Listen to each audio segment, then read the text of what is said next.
Assalamualaikum warahmatullahi wabarakatuh. Perkenalkan, nama saya Sudiarto SPD. Saya bertugas di SDN Pesanggerahan 02, Kecamatan Pesanggerahan, Kota Administrasi Jakarta Selatan, Provinsi DKI Jakarta. Saya pelajar dari SDN Pesanggerahan 02 sebagai guru berprestasi JS1 Award tahun 2020. Di sini saya ambil materi tentang penanggulangan dan pencegahan cedera olahraga. Materi ini menurut saya bermanfaat bagi anak-anak karena materi ini bisa digunakan dalam kehidupan sehari-hari dan mampu untuk bisa dikembangkan dan diaplikasikan pada kehidupan bermasyarakat. Terima kasih. Oke, selamat pagi semua. Oke, hari ini pembelajaran kita masuk di teori karena di hari ini kita masuk di bulan Ramadan.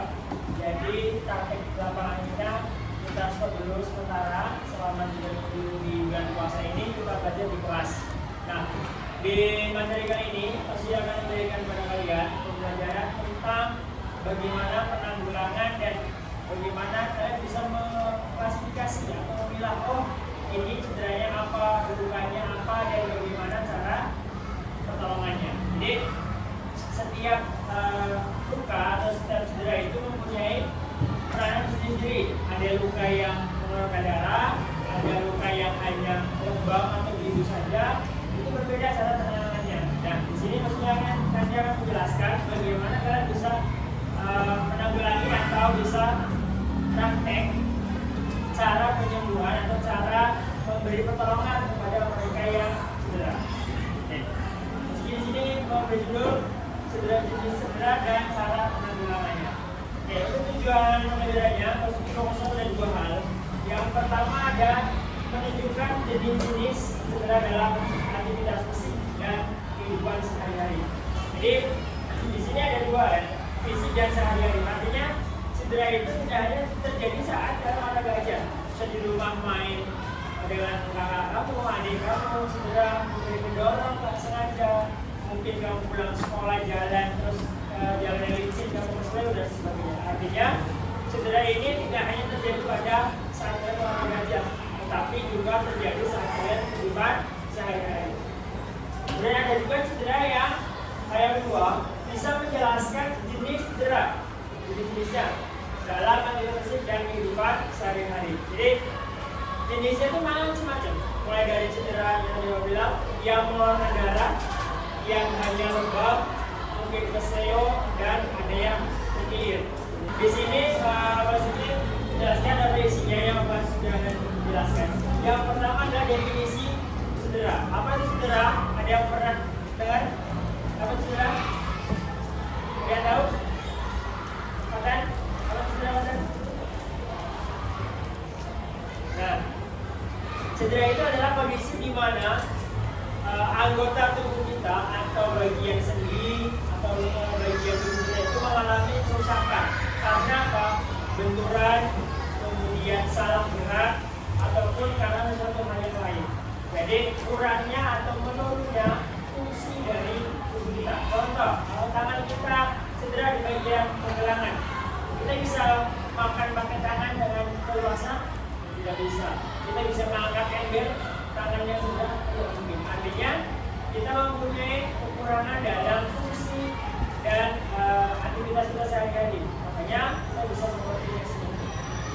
Kemudian untuk jenis cederanya meski membagi menjadi 4, ada yang menular, ada yang cedera otot, pendarahan, dan juga kehilangan kesadaran atau pingsan. Ini mungkin pingsan ini kalau di dalam kalian mungkin waktu pasaran lama tuh jatuh pingsan, bagaimana cara penanggulangan atau cara pertolongannya? Nah, itu maksudnya menjelaskan. Kemudian ada cedera yang lain sehari-hari seperti luka iris. Misalnya kalian bermain pisau atau cakar di rumah ataupun rontan pensil yang nggak sengaja kena luka di jari atau di tangan kalian. Yang ini bagaimana cara pertolongan? Yang kedua ada luka memar, ya benturan, disenggol orang, kena tembok, kena meja, kena kursi, bisa biru atau hitam, itu namanya memar, ya memar. Lalu lecet, main sepeda jatuh, lututnya merah, pernah? Itu namanya luka lecet. Luka yang disebabkan oleh benturan atau gesekan dengan benda yang kasar.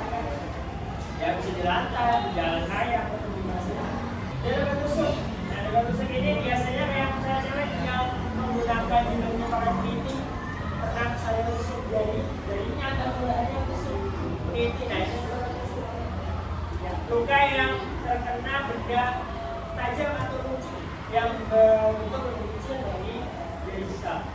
Yang luka gigitan, ada yang masuk gigit kalau marhat namanya berantem. Nah, luka gigitan ini gigitan apa?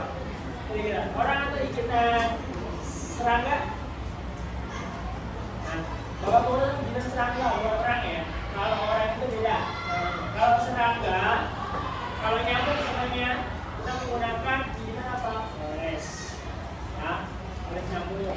Kemudian karena gigitan serangga yang lain bisa menggunakan kayu putih. Kalau yang lain pernah coba kayu putih, nggak tahu. Tapi di mata beberapa yang nanti akan dijelaskan beda cara penanganannya dengan cara penanganan orang-orang di sekitar kalian.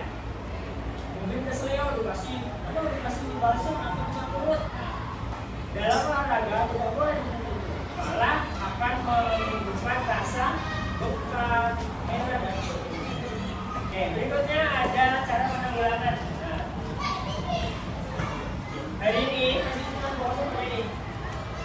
Definisi cedera dan cedera akibat memar, otot, pendarahan dan kehilangan kesadaran.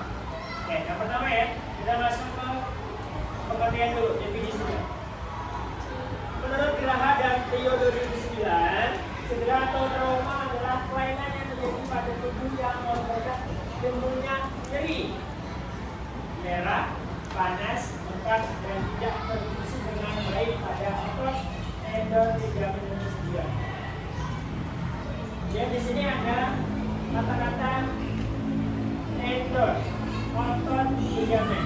Nah, Mas belum paham? Nah, yang pertama pada otot. Mana itu nih? Yang melekat pada tulang.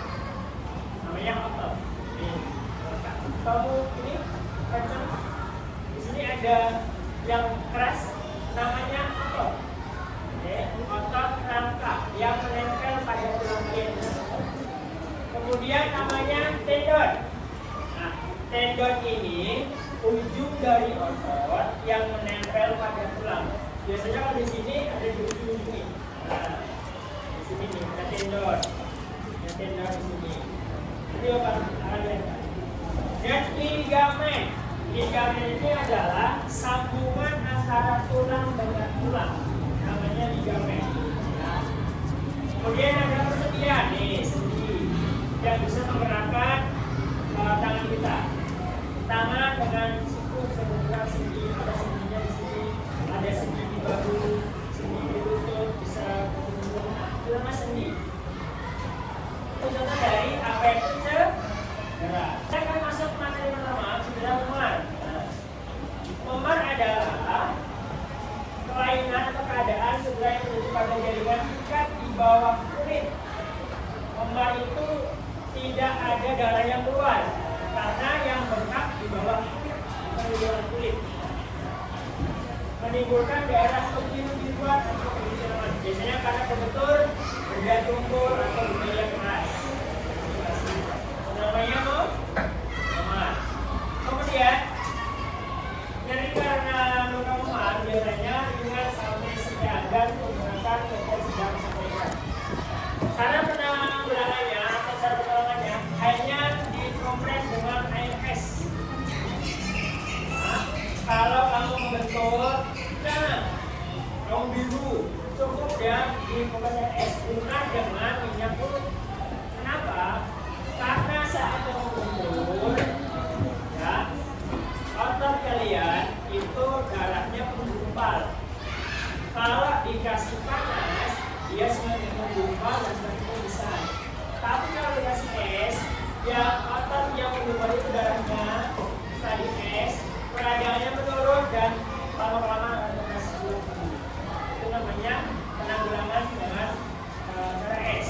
Dikompres, bukan diberi minyak panas. Kemudian cedera otot. Nah, ini masih pertanyaan tadi Mas bilang ada ligamen. Ini namanya ligamen. Di kalian di bagian di luar ada satu, di Kita lihat di dalam satu, di luar satu. Namanya ligamen. Sambungan antara tulang dengan tulang. Bone to bone. Nah, hati-hati yang pemain bola futsal, patah, ini kalau cedera, kalau mau cedera biasanya penyembuhannya lama, bisa bulanan. Nah, ada pemain timnas yang terkena sebelumnya sobek, harus operasi. Kalau tendon, ini tendon, ya, ujung dari otot yang menempel pada tulang. Namanya tendon. Pertama diistirahatkan. Istirahatkan ini. Siap dah, jelek dah, siap.